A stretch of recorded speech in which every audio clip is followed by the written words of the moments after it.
Hello guys, welcome to my YouTube channel Mad Chemist. Today we are going to discuss on the topic surface chemistry.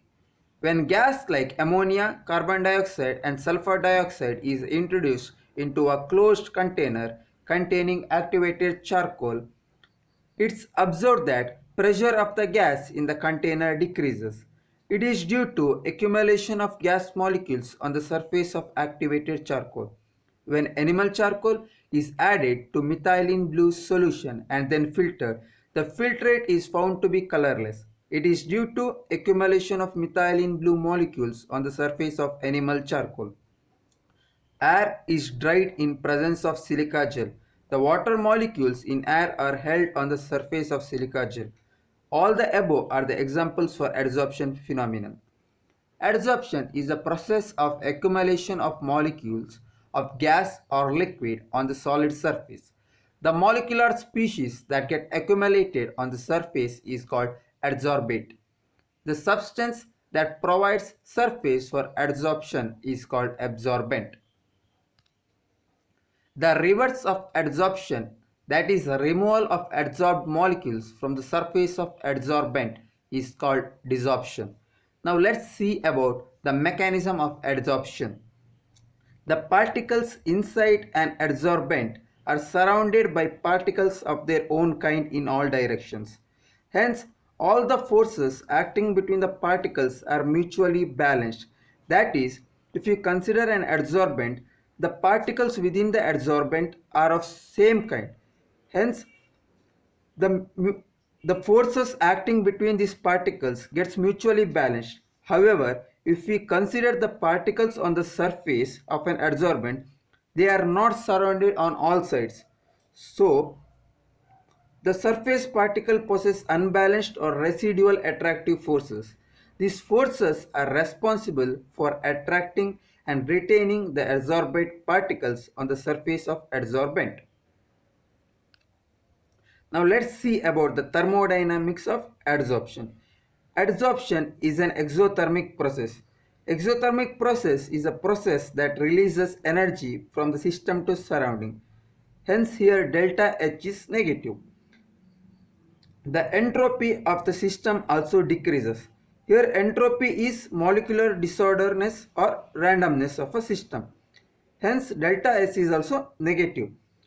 On the basis of Gibbs-Helmholtz equation, that is delta G is equal to delta H minus T delta S, delta G will be negative if delta H has more negative value as minus delta Ts is positive. Thus in adsorption process, which is spontaneous, a condition of these two factors make delta G negative. As the adsorption process proceeds, delta H becomes less and less negative. Ultimately, delta H becomes equal to delta Ts and delta G becomes 0. At this stage, adsorption process attains equilibrium. Now let's see about the differences between adsorption and absorption. In adsorption, substance is concentrated only at the surface and do not penetrate to the surface to the bulk of the adsorbent. Hence, adsorption is a surface phenomenon, while absorption, substance is uniformly distributed throughout the bulk of the solid. Hence, it's a bulk phenomenon. If we take the example of chalk stick dipped in ink, the surface retains color of the ink due to adsorption of the colored molecules, whereas the solvent of the inks goes deeper into the chalk stick. It is found to be white from inside. If both adsorption and absorption takes place simultaneously, then the process is called sorption. Now let's see about types of adsorption. Basically, there are two types of adsorption, that is physical adsorption, which is also known as physisorption, and the second one is chemical adsorption, which is also known as chemisorption. The physisorption is a phenomenon where the adsorbate molecules are held to the surface of the adsorbent by weak van der Waals force. Whereas in case of chemisorption, it is a phenomenon where the adsorbate molecules are held to the surface of adsorbent by strong chemical bonds. So in the picture you can clearly differentiate between physisorption and chemisorption. So let's now see about the adsorption of gases by solids. The different factors that affect the adsorption of gases by solids are: first one is nature of adsorbent. The porous substance like silica gel are very effective adsorbent. The second factor is nature of adsorbate gas. The amount of adsorption depends on the nature of adsorbate gas. The, the amount of adsorption increases with increase in the intermolecular force of attraction between the molecules of adsorbate gas. Generally, easily liquefiable gases like carbon dioxide, NH3, Cl2 are adsorbed to a greater extent in comparison to the gases which cannot be liquefied easily, such as hydrogen, nitrogen, oxygen.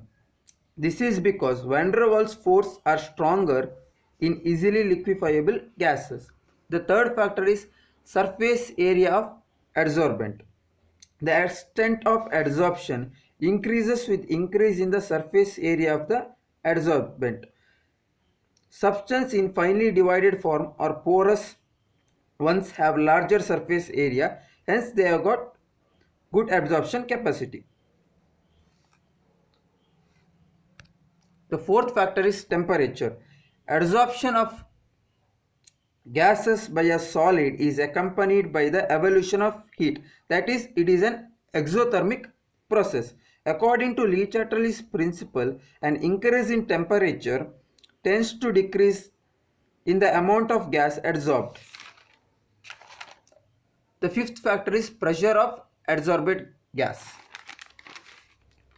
At constant temperature, the amount of gas adsorbed increases with increase in equilibrium pressure of gas.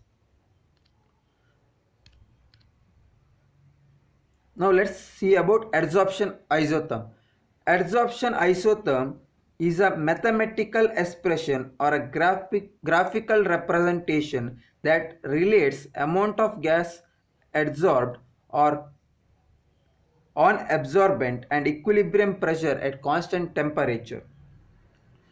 To simplify it, adsorption isotherm is a curve that expresses the variation in amount of gas adsorbed by the adsorbent with pressure at constant temperature. The commonly used adsorption isotherms are the Freundlich adsorption isotherm, the Langmuir adsorption isotherm, and BET multilayer theory of adsorption. Thanks for watching this video. Like, share and subscribe and hit on the bell icon to get notification of upcoming video.